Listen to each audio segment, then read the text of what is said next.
शताब्दी के टॉलस्टॉय, और इसलिए इनका जब हम स्मरण करते हैं तो बार बार एक बात ये समझ में आती है कि आखिर कौन सी बात है, हर बार नई चीज समझ में आती है, कौन सी चीज है जो ये हमको एक नया दिशा निर्देश दे रहे हैं।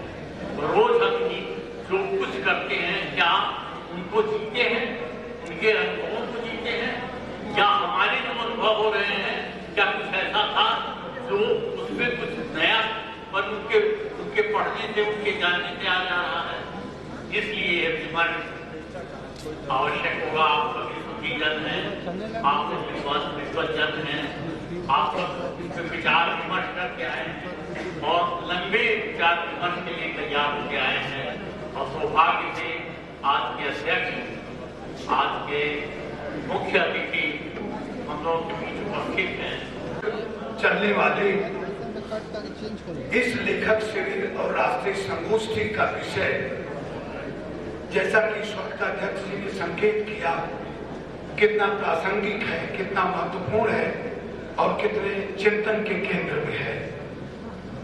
एक तरफ जब हम राष्ट्रपिता महात्मा गांधी जी की 150वीं जयंती मना रहे हैं और दूसरी तरफ देश कितनी सारी विसंगतियों से जूझ रहा है, इसमें साहित्य और गांधी को लेकर के किन दिनों तक विभिन्न पहलुओं पर चिंतन होगा, जिसकी प्रस्तावना, जिसकी भूमिका, जिसका केंद्रीय विषय वस्तु प्रस्तुत करेंगे श्री अरुणेश मेनन जी, पूर्व आचार्य बुद्ध महाविद्यालय कुशीनगर। विषय की प्रस्तावना करेंगे आदरणीय श्री अरुणेश मेनन जी। गांधी का हिंदी साहित्य पर क्या प्रभाव पड़ा? भाषा के क्षेत्र में गांधी ने कौन सा काम किया? 1932 में गांधी गए थे लंदन, चैथम हाउस में रुके थे। चैथम हाउस में अंतर्राष्ट्रीय प्रश्न को घेरा तो कहा कि आप इतने नाराज क्यों हैं अंग्रेजों पर? उनका मैं अंग्रेजों पर नाराज नहीं हूँ, मैं उनकी नीयत पर नाराज हूँ। अंग्रेज हमारा देश लूट करके इंग्लैंड में ले आए, मैं उसके लिए क्षमा कर सकता हूँ। हमारे तमाम लोगों को उन्होंने जेल में डाल दिया, मैं क्षमा कर सकता हूँ। लेकिन हमारी भाषा के संस्कार को जो उन्होंने छीना, मैं उसके लिए अंग्रेजों को क्षमा नहीं कर सकता। जो हमारी भाषा का संस्कार था, भारतीय भाषाओं में ज्ञान विज्ञान का सृजन होता था, उसकी चर्चा होती थी और उन्हीं के आधार पर विमर्श होते थे। मैकाले ने सारी भारतीय भाषाओं को समाप्त कर अंग्रेजी को स्थापित किया। गांधी उसी के बारे में संकेत कर रहे थे कि मैं शिक्षा के गोल्डन ट्री को अंग्रेजों ने काट दिया, उसके लिए हमारी भाषा का संस्कार छीन लिया, इसके लिए मैं अंग्रेजों को क्षमा।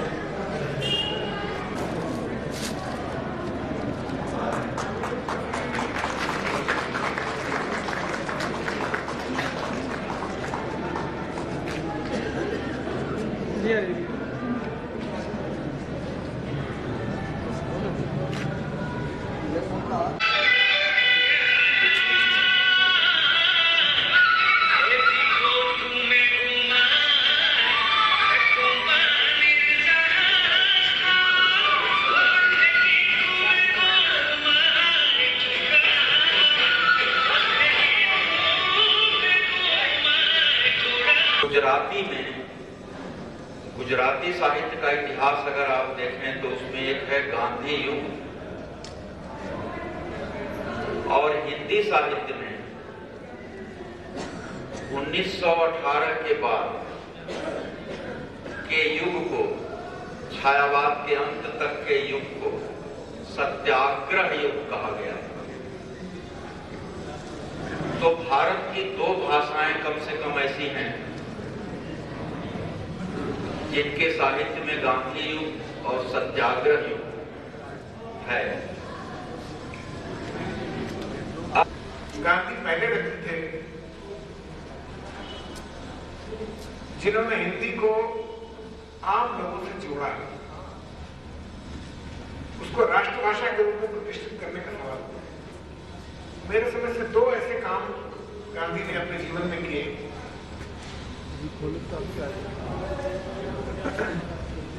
सबसे पहले 1918 में इंदौर हिंदी साहित्य सम्मेलन के 8वें अधिवेशन के अध्यक्ष हुए गांधी। उससे थोड़ा सा पहले अगर चले तो 1916 का लखनऊ का कांग्रेस अधिवेशन है। लखनऊ कांग्रेस अधिवेशन में इसमें कांग्रेस और मुस्लिम लीग एक साथ इकट्ठे हुए और ऐसा चर्चा किया जा रहा था कि अब मिलकर के दोनों लोग कांग्रेस और मुस्लिम लीग मिलकर अंग्रेजों से लड़ेंगे और देश के लिए काम करेंगे। आदरणीय नीरज जी ने बहुत सूक्ष्म तरीके से अपनी बात को रख करके बीज रूप में अपना काम किया। गुरुवर ने अपनी बात को रखा और आदरणीय सदन मिश्र जी ने पूरे पत्रकारिता और सारे जो उस समय के विद्वान मनीषी और आचार्य थे उनके समन्वयों को स्थापित किया जाए।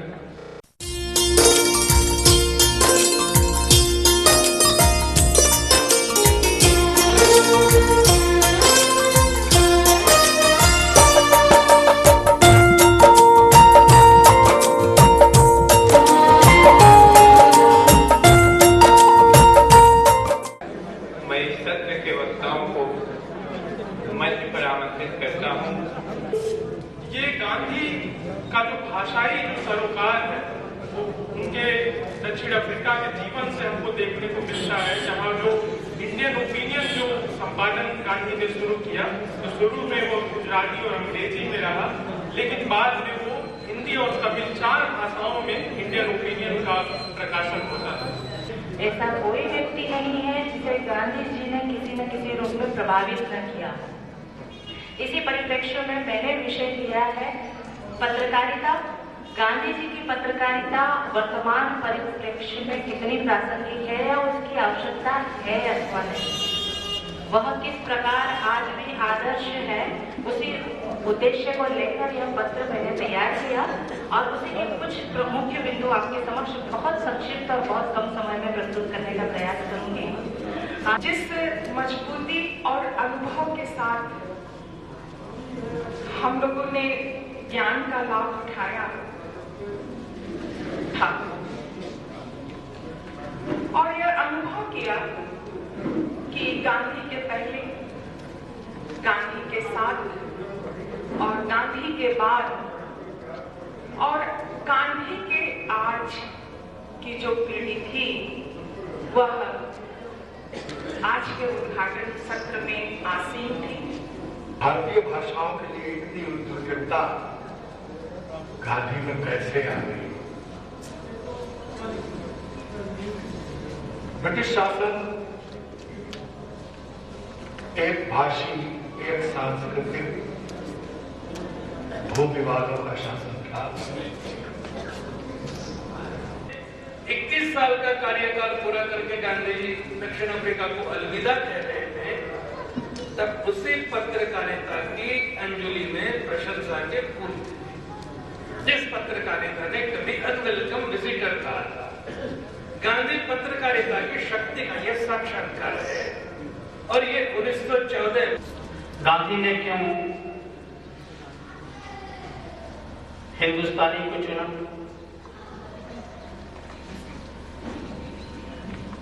गांधी ने क्यों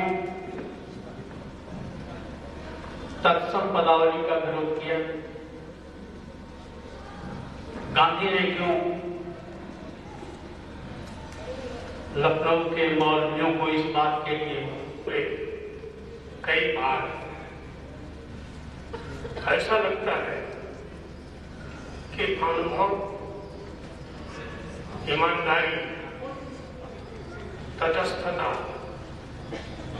और देश की चिंता बराबर बोलती है।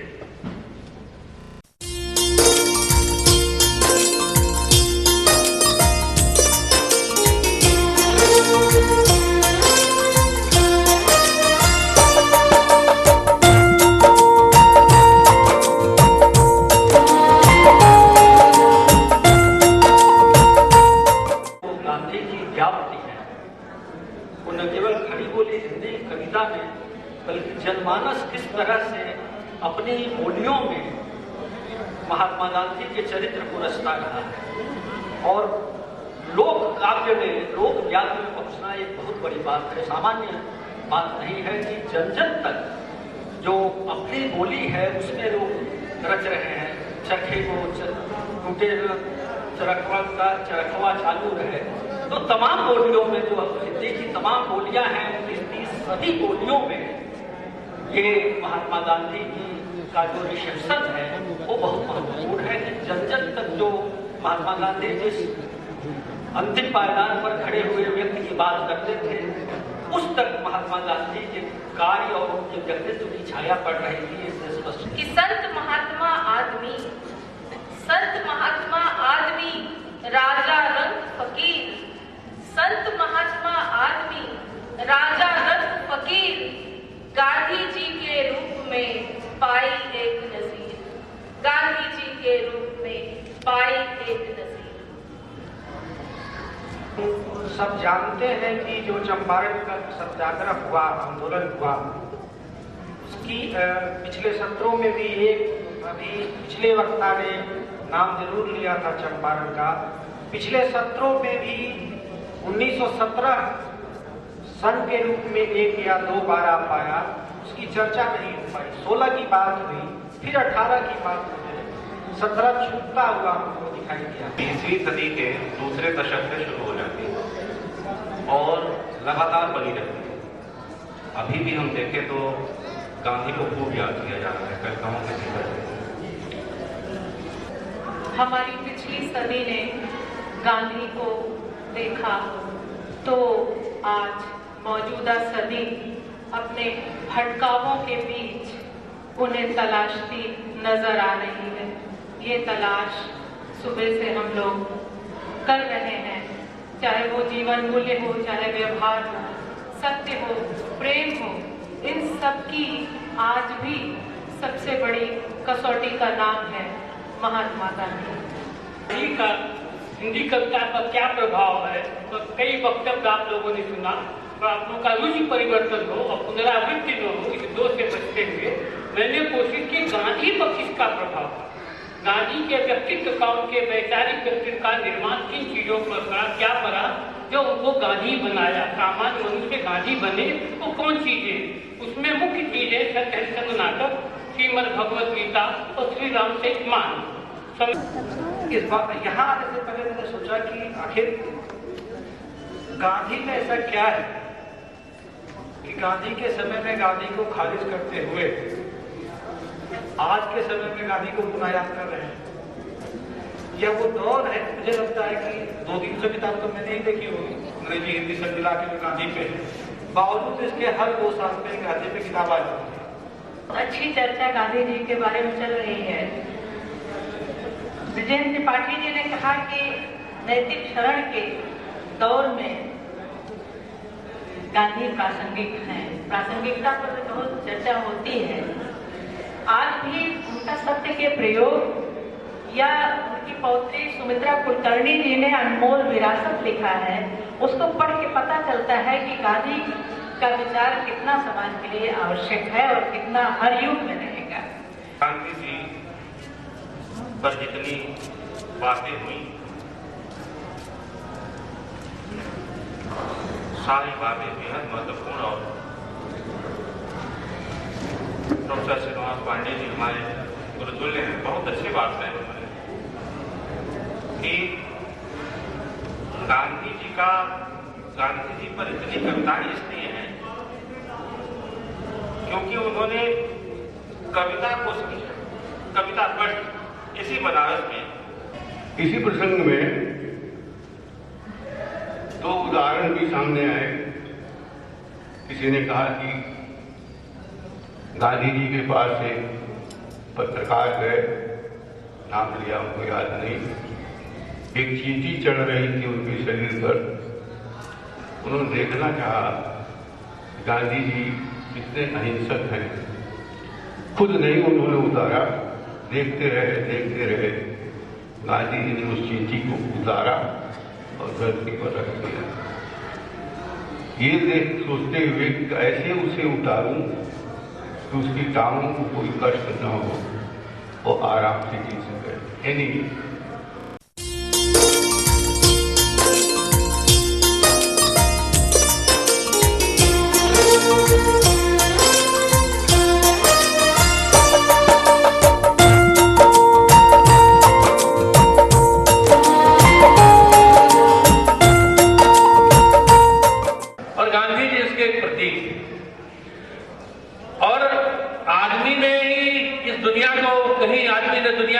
खूबसूरत बनाया है और कहीं आदमी ने ही इस दुनिया को बहुत बदसूरत बना दिया। आदमी ही आदमी को छल रहा है, एक अरसे से यही क्रम चल रहा है।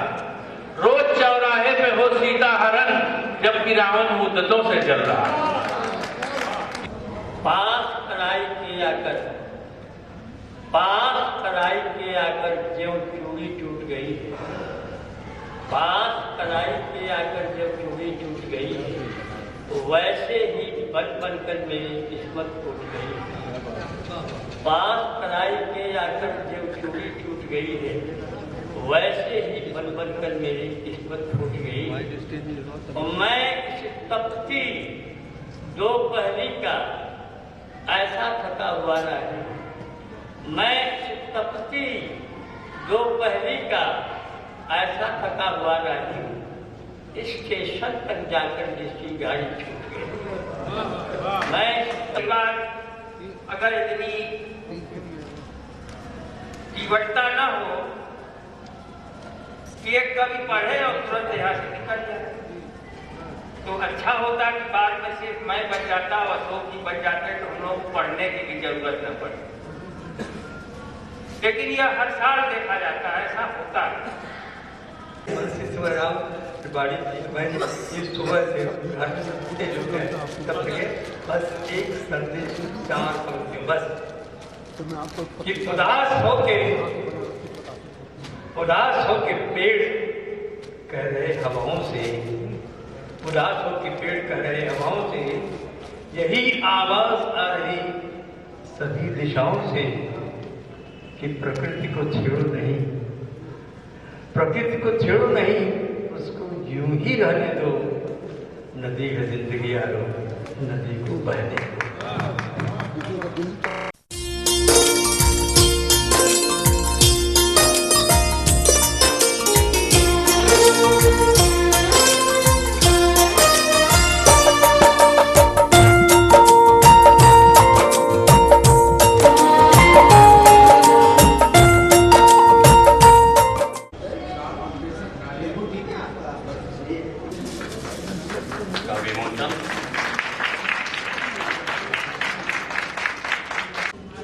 भित्ति चित्रों के साथ, विद्यार्थियों के द्वारा बनाए गए चित्रों के साथ कलाकृतियों और कविता को मानना है, गांधी को मानना है, नहीं मानना है न मानना, लेकिन कम से कम ये जान लीजिए कि गांधी क्या थे, गांधी क्या कह रहे थे।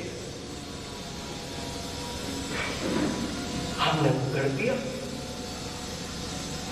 हमने केवल कर ही नहीं दिया, बल्कि हमारे सर्वोच्च न्यायालय ने मोहर लगा दी। ए.बी. शाह ने कहा था कि निर्मल कुमार बोस जैसे जेन्युइन गांधीवादी जो थे, जो गांधी से क्रिटिकल डायलॉग करते थे, उन सबकी अनदेखी पिछले 25 सालों में हुई है और उसके स्थान पर कुछ नए किस्म के गांधीवादी उभरे गए जिन्होंने गांधी को एप्रोप्रिएट किया। ये शब्द भी उन्हीं के हैं और वो हरिश्चंद्र जी जानते होंगे कि वो लोग बहुत कठोर शब्द का प्रयोग अनावश्यक रूप से नहीं करते थे। देश का बहुत ही महत्वपूर्ण एक तरह से प्रकरण है। पटेल जी ने अपने व्याख्यान में जिस साफगोई से बात को कहने की कोशिश की, उस पर भी हमारा ध्यान जाना ही चाहिए।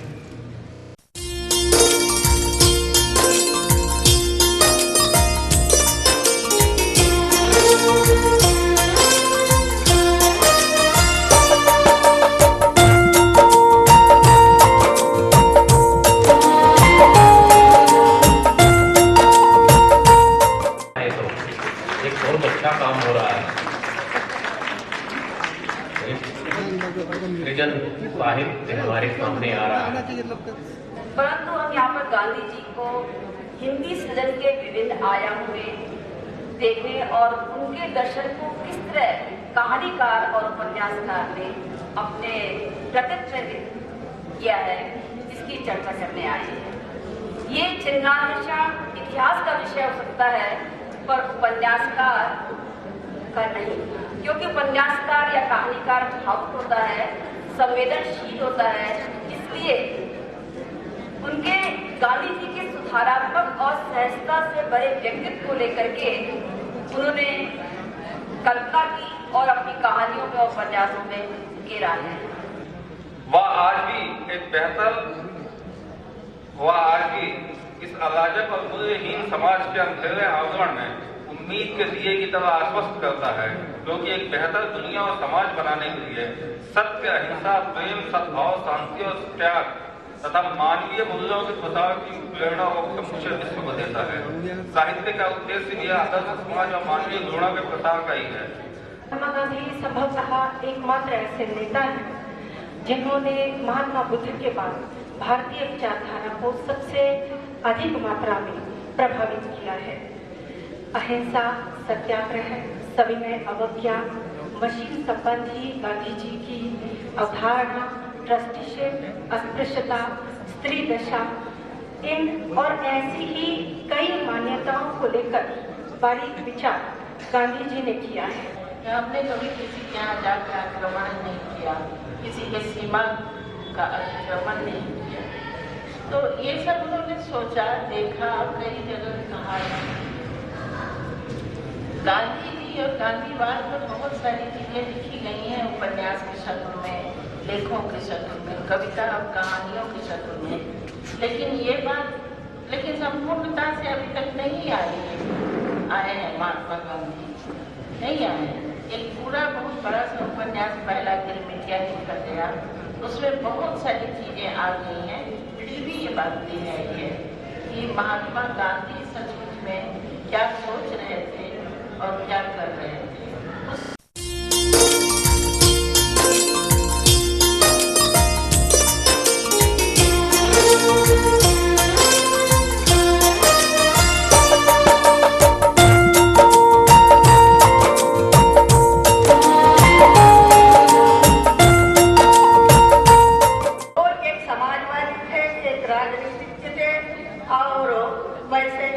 उनका धार्मिक पक्ष था और कला, संस्कृति, साहित्य के बारे में गांधी जी के विचार अलग प्रकार के हैं और उनका दार्शनिक पक्ष और राष्ट्रीय पक्ष, भाषा के बारे में उनके जो पक्ष है, इन सभी पक्षों पर हिंदी साहित्यकारों ने ही नहीं, भारतीय भाषाओं के सभी साहित्यकारों ने प्रकाश डाला है। सत्य के बारे में गांधी जी के कुछ स्पष्ट विचार थे। वे विचार उनके अध्ययन से बने थे, सोच से बने थे, अनुभूति से बने थे, आजादी की लड़ाई के दौरान अनुभव से बने थे और एक बेहतर दुनिया की तलाश की इरादे से बने थे। रंगमंच से ही मिला था, जो नाटक देखा उनको सत्य हरिश्चंद्र और बहुत बचपन में देखे उस नाटक से उन्होंने सत्य की प्रेरणा ली और जो उनका सबसे बड़ा साधन, हथियार, जो सब कुछ बना का सिद्धांत, वो उनको नाटक से ही। एक बात मैंने ये कही। दूसरी बात ये कहूंगा कि ये जो रंगमंच है वो प्रदर्शन परक आर्ट है, उसमें कहा नहीं जाता, करके दिखा दिया जाता है। और गांधी जी का पूरा जीवन जो है वो करके दिखा दिया उन्होंने। तो आपको केवल दो उदाहरण दो साहित्य के संबंध से। आजकल के राजनेता साहित्य को कैसे देखते हैं, सरकारें बदलती हैं और उन्हें लगता है कि ये पाठ इसी पुस्तक से हटा दिया जाए, फोन आने लगते हैं ये कविताएं हटा दी जाए, कुलपति के भागों को भेजते हैं कि ये चीजें हटा दी जाए। तो लेकिन गांधी जी कैसे देखते थे? गांधी जी बहुत पढ़े लिखे व्यक्ति थे, हालांकि उसका आभास नहीं मिलता। उन्होंने भी घोर अध्ययन किया था, विशेष रूप से अपने निर्माण के लिए बहुत जबरदस्त अध्ययन थे वो। लेकिन पांडित्य, उसका उसका उसका बनावटीपन, उसकी शुष्कता, उसकी निरर्थकता और उसमें जो अहंकार का दबाव है, वो सब गांधी जी के लेखन चिंतन में बिल्कुल नहीं। गांधी जी ने यहाँ बनारस में विश्वविद्यालय का शिलान्यास करते हुए कहा था, एक वाक्य है उसका कि भाषा आदमी के स्वयं की पहचान की माध्यम बनती है, स्वयं के रूप में वो प्रकट होती है। इसका अर्थ ये हुआ कि हम जैसा कर रहे हैं, जो सोच रहे हैं, जो बोल रहे हैं, उसमें कहीं फाक ना रहे, वो कहीं अलग अलग ना पड़े। यथा चित्ते तथा वाचा, यथा वाचा तथा क्रिया, चित्ते वाची क्रियायाम जो महता में महात्मा होना सरल नहीं। महात्मा इसलिए कहा गया कि यथा वाची यथा चित्ते तथा वाची, जैसे उनके मन में है वैसे उनकी वाणी में है, जैसी क्रिया वो संपन्न करते हैं। जब ये तीनों चीजें एक बिंदु पर मिल जाती हैं, तब उस व्यक्तित्व के माध्यम से भाषा भी सार्थक होती है, सृजन भी सार्थक होता है और वो महात्मा की श्रेणी में वो व्यक्ति पहुंच जाता है।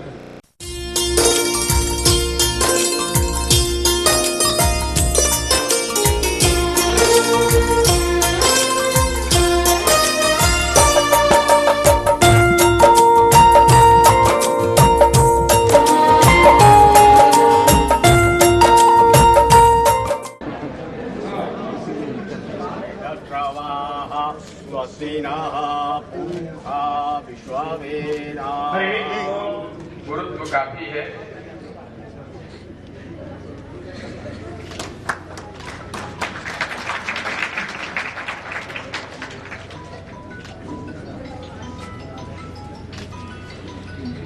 और आदरणीय गिरीश्वर मिश्र जी से निवेदन है कि वे माला उत्तरीय स्मृति चिन्ह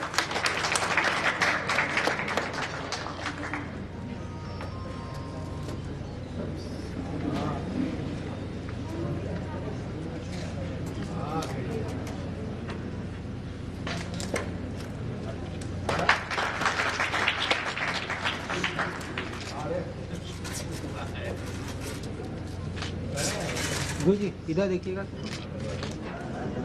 और फिर हिंदी का कथेतर गद्य परंपरा और प्रयोग, हिंदी भाषा की परंपरा, प्रयोग और संभावनाएं, जन जन के राम, ये तीनों पुस्तकें वाणी प्रकाश उद्घाटन सत्र में किया था। उसी श्रृंखला की ये पुस्तकें हैं। कुल 7 पुस्तकों का लोकार्पण हुआ। और पत्रिका है नागरी संगम, नागरी लिपि पर केंद्रित पत्रिका है, ये खास बात है। बनारस से प्रकाशन का एक इस पत्रिका का अनवरत क्रम है, सोच विचार। बनारस में चर्चा के केंद्र में रहती रही है यह पत्रिका।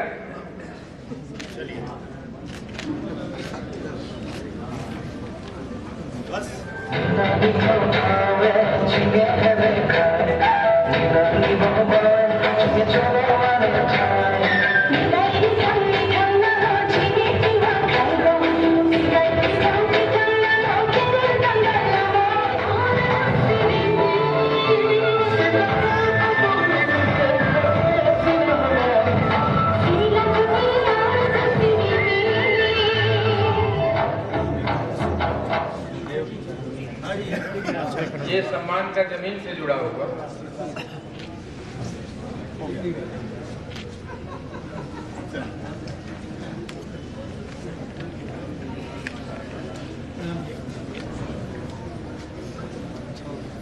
तीन ऐसे शब्द हैं जिन्हें लेकर हर कोई चाहता है उसे वो तीनों चीजें मिल जाएं। पहला शब्द है अमृत, दूसरा शब्द है स्वर्ग, तीसरा शब्द है ईश्वर। हम सब कहीं ना कहीं उसी की तलाश में रहते हैं। और मेरी माँ ने इन तीनों के विषय में जो कुछ कहा था वो एक गीत में मैंने गूंथा था, वही गीत आपके सामने रख रहा हूँ। माँ ने मुझसे एक रोज कहा था, माँ ने मुझसे एक रोज कहा था, करता चल सबसे राम राम, करता चल सबसे राम राम, यश पाएगा तू दुनिया में, राम करेंगे तेरे सब काम। माँ ने मुझसे एक रोज कहा था। मुझे कहना यही है कि पत्रकारिता से जिसने अपना जीवन प्रारंभ किया, विंध्य प्रदेश मध्य प्रदेश के सूचना के सबसे बड़े अधिकारी थे गुरुवक विद्यासागर, वहां से इनकी जीवन यात्रा शुरू हुई और पत्रकारिता साहित्य की रचना किया तो पत्रकारिता ही थी। पत्रकारिता को एक आत्मीय संवाद का ही रूप मानते थे और यही साहित्य थे। जीवन के मध्य में उन्होंने अनेक विश्वविद्यालयों में पत्रकारिता और जनसंचार विभाग को समृद्ध किया, उसमें काशी विद्यापीठ को भी समृद्ध किया। किरुनुक झुनुक बाजे पायल तोरे पौआ, बड़ा नीक लागे ननद तोर तोर गौआ, बड़ा नीक लागे। झुनुक झुनुक बाजे हो बड़ा नीक लागे, पायल तोरे पौआ, बड़ा नीक लागे ननद तोर तोर गौआ, बड़ा नीक लागे। जहाँ अपने पते पर लापता रहते हैं सारे लोग, उसको शहर कहते हैं, उसको शहर कहते हैं। जहाँ अपने पते पर लापता रहते हैं सारे लोग, उसको शहर कहते हैं, उसको शहर कहते हैं।